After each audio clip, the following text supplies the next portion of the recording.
তো দুর্দান্ত লোভনীয় সেই কচুরলতি তোমাদের কাটাটা শেয়ার করেছিলাম, কিছুটা রান্না তোমাদের সাথে শেয়ার করেছিলাম, তখন হয়ে ওঠেনি।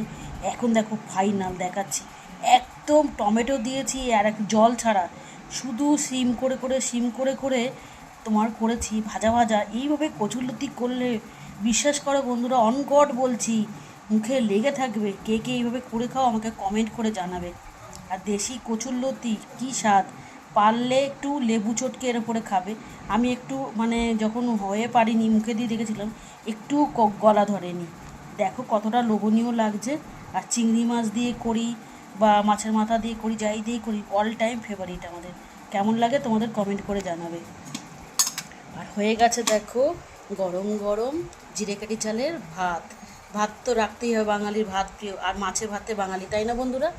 ঠিক আছে, আর দেখো দেখাচ্ছি তোমাদের, এই দেখো বন্ধুরা, সেই মাছের ঝোল।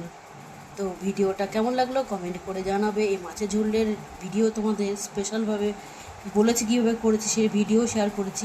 আজকে আমার হেসেলে কী কী রান্না হয়েছে তোমাদের সাথে শেয়ার করে দিলাম। কেমন হয়েছে কমেন্ট করে জানাবে। আর আমার রেসিপিগুলো যদি তোমাদের ভালো লেগে থাকে বন্ধুরা, আমাকে সাবস্ক্রাইব করে আমার পাশে থেকে, তোমাদের ভালোবাসা একান্তই কাম্য। ঠিক আছে, রাখি তাহলে। আর কেমন লাগলো রেসিপিগুলো কমেন্ট করে জানাবে। খুব লোভনীয় মেনু। আর বন্ধুরা, আমি ঘরোয়া রেসিপি তোমাদের সাথে শেয়ার করি, তোমরা এইভাবেই আমাকে ভালোবাসা দাও। আর স্পেশাল কোনো কিছু ডিশ রান্না করলে তোমাদের সাথে অবশ্যই শেয়ার করব। ঠিক আছে, টাটা।